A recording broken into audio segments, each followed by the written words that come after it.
अदिति, जाहिर है मीटिंग जो है वो चल रही है और बैठकों का दौर हमने देखा है।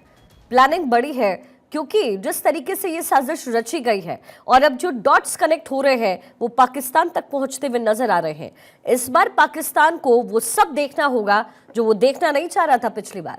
बिल्कुल। और देखिए, इस बार भारत जो है, देखिए 2-3 तरह से बात करते हैं। पहले तो आपने कहा कि गृह मंत्री अमित शाह की अध्यक्षता में बैठक चल रही है, लगातार बैठकों का दौर है और 1-to-1 भी बैठकें हो रही हैं आवाज पर। कल देर रात भी अमित शाह की लगातार बैठकें रही और इसके अलावा NIA की ADG की बात कर लें, NSG से बात कर लें या ऐसे तमाम जो दूसरे सिक्योरिटी जो पर्सनल हैं या यूं कहें कि सिक्योरिटी एजेंसीज हैं, उनसे लगातार बात हो रही है। आपको याद होगा कि कल प्रधानमंत्री से भी अमित शाह की 1-to-1 एक लंबी विस्तार से मुलाकात हुई थी।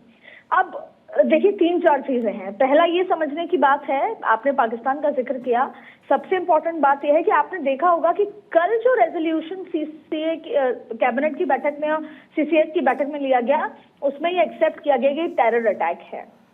और अब मैं आपको थोड़ा सा पीछे लेके चलती हूँ। भूटान में प्रधानमंत्री ने सबसे पहले इस पर रिएक्शन दिया था और ट्वीट करने एक्स पर पोस्ट किया था रात को। उसके बाद दूसरे दिन सुबह वर्बली बात करी। तब उन्होंने हिंदी में भी बोला कि जो इसके पीछे हैं उनको नहीं बख्शा जाएगा। फिर इंग्लिश में भी बोला। और ये बात इसलिए समझने की जरूरत है कि वो कहीं ना कहीं अमेरिका और दूसरे देशों को इस बात का मैसेज देना चाह रहे थे। फिर कल जब रेजोल्यूशन आया तब भी उसमें खास तौर पे कहा था कि वो लोग जो संलिप्त हैं और वो लोग जो सहयोग कर रहे हैं और वो लोग जो इसके पीछे हैं, उन किसी को भी नहीं छोड़ा जाएगा। तो कई बार क्या होता है, कई बार हमें एयर स्ट्राइक करके समझाना पड़ता है, कई बार हमें अंदर घर में घुसकर वैसे समझाना पड़ता है, कई बार आपने देखा कि हमने जो ऑपरेशन सिंदूर में किया वैसे समझाना पड़ता है और कई बार दूसरे तरीके समझाना पड़ता है। तो अभी क्या हो रहा है, देखिए इस पूरे जो टेरर अटैक हुआ उसके 2 भाग हैं। एक भाग ये है कि जो देखिए 2 तरीके के आतंकवाद हमले होते हैं। एक ये होता है कि सरहद पार कोई घुसा, उन्होंने बंदूक से मार दिया।